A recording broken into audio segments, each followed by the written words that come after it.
నమ్ముకున్న పార్టీలోనా నరకం చూపే నటివి అమ్మా.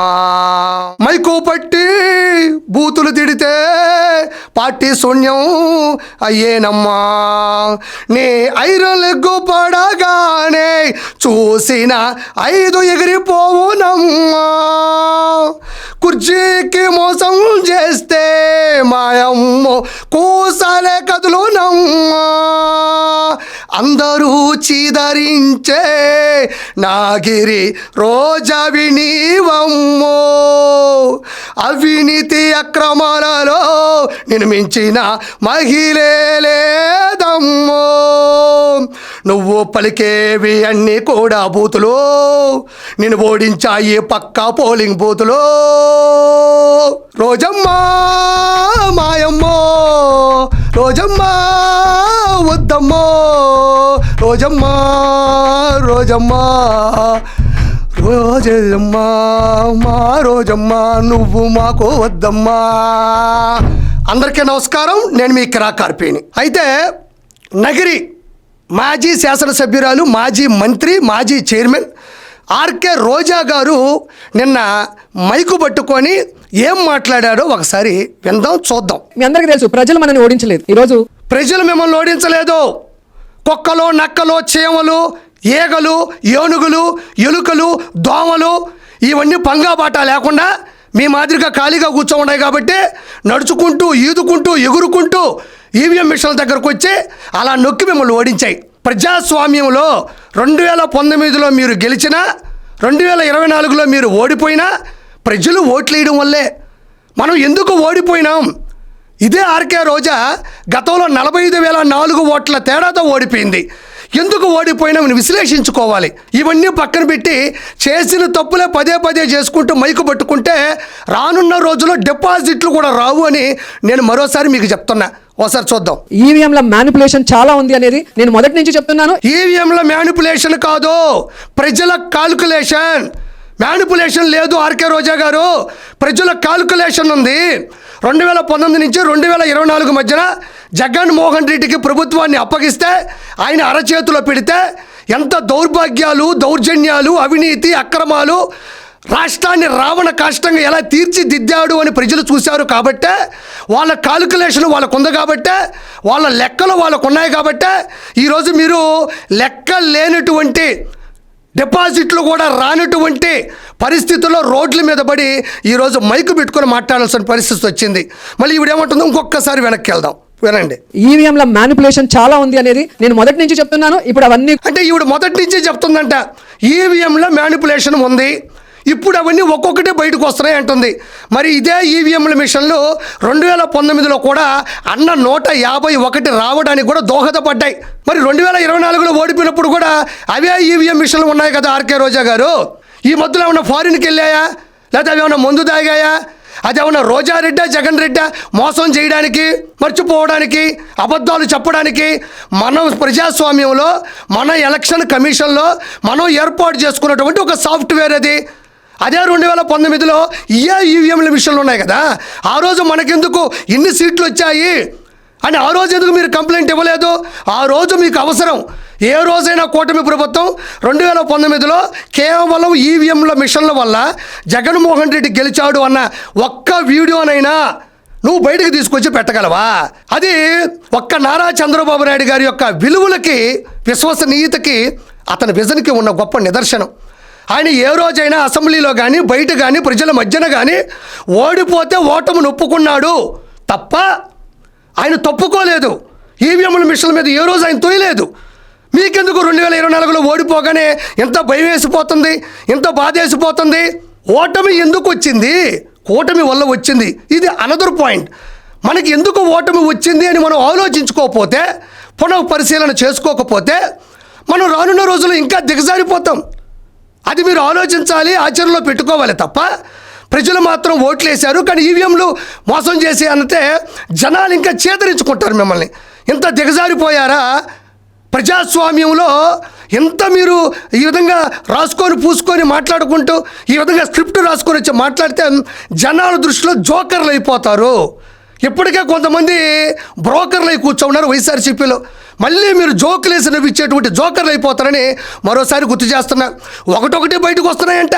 ఈవిడ పెద్ద జ్యోతిష్యం చెప్పగలది. ఈవిడ ఇన్ని చెప్పిన నువ్వు చెప్పిందే జరుగుతుంది చెప్పిన నువ్వు మరి కల్తీ మద్యం, కల్తీ నెయ్యి, కల్తీ మద్యం ద్వారా లక్షల మంది ప్రాణాలు కోల్పోయారు, పుస్తలు నేల రాలిపోయాయి అని నీకు తెలుసు. కల్తీ నెయ్యి ద్వారా శ్రీవారి లడ్డూ ప్రసాదం ఎంత దారుణమైన స్థితికి పడిపోయింది. కోట్లాది మంది భక్తులు వాళ్ళ యొక్క మనోభావాలు ఎంతలా దెబ్బతిన్నాయి అని నీ మీద ప్రమాణం చేసుకో, నీ ఆత్మ సాక్షి మీద ప్రమాణం చేసుకో. నీకు తెలియంది ఏది కాదు. కల్తీ మద్యం, కల్తీ నెయ్యి, ఈ రెండింటి గురించి అన్నకి నువ్వు ఒకటి తర్వాత ఒకటి ఎందుకు చెప్పలేకపోయావు? తోట చంద్రయ్య, నన్ను సుబ్బయ్య, డాక్టర్ సుధాకర్, డ్రైవర్ సుబ్రహ్మణ్యం వీళ్ళందరినీ కూడా కడ తేరిస్తే పట్ట పగులు మిట్ట మధ్యాహ్నం తన అక్కని ఏడిపిస్తున్నారు, ర్యాగింగ్ చేస్తున్నారు అని అడుక్కున్న బిడ్డని మీరు పెట్రోలు పోసి అంతం చేసినటువంటి పరిస్థితి. ఇవన్నీ ఒక్కొక్కటి జరుగుతున్నప్పుడు పక్కనే ఉన్న నువ్వు ఎందుకు చెప్పలేకపోయావు నేను అడుగుతున్నా. ఒకటొకటే బయటకు వస్తుందంట. నీకు దమ్ముంటే ఈవీఎంలు అంటున్నావు కదా, ఈవీఎంలు కూడా వద్దు, పాత పద్ధతిలో ఎలక్షన్స్ జరుగుతాయి. గాలి భానుప్రకాష్ నాయుడు గారు కూటమి నుంచి నిలబడతారు, టీడీపీ నుంచి, నువ్వు వైఎస్ఆర్సీపీ నుంచి నిలబడు. 175లో ఒక్క సీటు అదే నీది. పోటీ మళ్ళీ పెడదాం. ఉదయం 10 నుంచి సాయంత్రం 6 లోపల అందరూ ఓటర్లు ఓట్లు వేసేసి వెళ్ళిపోతారు. ఒక 10 సీసీ కెమెరాలు ఉంటాయి. ఎలక్షన్ కమిషన్ మొత్తం చూస్తూ ఉంటుంది. ప్రజలకు లైవ్ ఇద్దాం. గెలిచే దమ్ము నీకుందా? ప్రతి మహిళ కూడా ఈరోజు కూటమి ప్రభుత్వం అధికారంలోకి వచ్చిన విధానం చూసి పాలిచ్చే ఆవును వదులుకొని ఎగిసెగిసిదన్నే జొన్నపోతం తెచ్చు. ఏమో అంత ఆనందం ఏమో. సాటి మహిళలను అడగడం, వాళ్ళు కోరస్ ఇవ్వడం. కోరస్ కాదు, జగన్ వైరస్. వైఎస్ జగన్మోహన్ రెడ్డి కాదు, ఆయన యొక్క వైరస్ జగన్మోహన్ రెడ్డి. ఎంత దౌర్భాగ్యమైన దౌర్జన్యమైనటువంటి పాలనని హిట్లర్కి ఏమాత్రం తగ్గకుండా పరిపాలించాడో ప్రత్యేకంగా చెప్పనక్కర్లేదు. ఏదో సామెత చెప్తుంది, పాలిచ్చే గేదెను వదిలి ఎగిసి తన్నేటువంటి ఆంబోతును పట్టుకొచ్చావేదో చెప్తుంది. ప్రజలు అలా అనుకోవట్లేదు, మహిళలు అలా అనుకోవట్లేదు.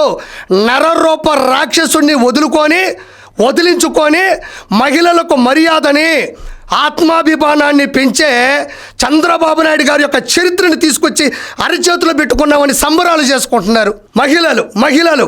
ఎవరో ఆ మహిళలు ఎప్పుడు చెప్పింది లే నువ్వు. జొన్నపోతం తెచ్చుకున్నామని ప్రతి మహిళ ఫీల్ అవుతుంది. ఎప్పుడు ఎన్నికలు వస్తాయా, కూటమి ప్రభుత్వాన్ని కూకటి వేళ్లతో పెకిలించి పడేద్దామని ప్రతి మహిళ కూడా ఎదురు చూస్తుంది. ఎప్పుడు రావాలి మీకు ఎన్నికలు?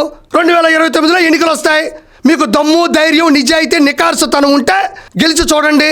ఎప్పుడెప్పుడు ఎన్నికలు వస్తాయని అందరూ ఆనందపడిపోతున్నారంట అని ప్రతి మహిళ కూడా ఎదురు చూస్తుంది. ఎందుకంటే ప్రతి మహిళ అంటావు, ఆ మహిళలు ఎవరు అడిగితే చెప్పవు, ఆ మహిళల్ని చూపించావు. ఏ మహిళ ఇలా ఎప్పుడు ఎన్నికలు వస్తాయా, జగన్మోహన్ రెడ్డి ఎప్పుడు గెలుస్తాడా అని ఎదురు చూసే ఒక 8 మంది మహిళలు నాకు చూపించమ్మా. కెమెరా నీ వైపు పెట్టుకున్న నువ్వు మహిళవి అని నువ్వు ఫీల్ అవుతుంటావు. ఆ మహిళలు ఎవరో కొంచెం కెమెరా ఇటు తిప్పి ఎదురు చూస్తున్న పేటీఎం తప్ప మిగతా మహిళలు ఎవరో చూపించమని మనస్ఫూర్తిగా ఒక తమ్ముడిగా మిమ్మల్ని నేను ప్రార్థిస్తున్నాను. ఎప్పుడు చూపిస్తారో చెప్పండి, నేను వచ్చి మాట్లాడతా. జగన్మోహన్ రెడ్డి గారు ఉన్నప్పుడు మహిళా సాధికారక పాలన మనకి. అబ్బా, ఈవిడ కొంచెం నేర్చుకుందయ్యా. అంటే కొంచెం రాజకీయ భాష. మహిళలకి సంక్షేమ పథకాలతో పాటు వాళ్ళని క్షేమంగా చూసుకున్నాడు, మంచిగా పరిపాలించాడు, అందరికీ అన్నయ్యాడు. మరి మహిళలు అంటే మీరేనా? మీ ఎదురుగా కూర్చున్న వాళ్ళేనా? మరి విజయమ్మ కన్న తల్లి, సొంత చెల్లి ఇద్దరు ఉంటారు వాళ్ళ ఇంట్లో. ప్రత్యేకంగా నేను చెప్పనక్కర్లేదు, వాళ్ళిద్దరూ కూడా మహిళలే కదా. మీరు తర్వాత రాజకీయాల్లోకి వచ్చిన తర్వాత, మీరు బీఫామ్లు తీసుకున్న తర్వాత, ఆయన జెండా పట్టుకున్న తర్వాత మహిళలయ్యారేమో. స్వతహాగానే కనిపించిన తల్లి, రక్తం పంచుకుని పుట్టినటువంటి చెల్లి. ఈరోజు వాళ్ళిద్దరూ ఏమైపోయినారు? సొంత చెల్లి పసుపు చీర కట్టుకుందని సొంత సోషల్ మీడియాలోనే దారుణాతి దారుణంగా దుర్భాషలాడిచ్చినటువంటి చరిత్ర, నీచ చరిత్ర, హీన చరిత్ర జగన్మోహన్ రెడ్డిది. సొంత తల్లి ఆస్తుల వాటాలో ఏదో చిన్న సమస్య వచ్చిందని ఆవిడ మీదే కేసులు పెట్టి ఆవిడనే కోట్లు మెట్లు చుట్టూ తిప్పిస్తున్నటువంటి ఘనహీన చరిత్ర ఎవరిది? జగన్మోహన్ రెడ్డిది. ఎక్కడ ఉందమ్మా సంక్షేమం? ఎక్కడ ఉందమ్మా క్షేమం? సొంత మహిళలు, ఇంట్లో ఉండాల్సిన మహిళల తర్వాతే కదా బయట మహిళలు. వాళ్ళే గౌరవించాలి. ఏదో ఒక సామెత గుర్తుకొస్తుంది.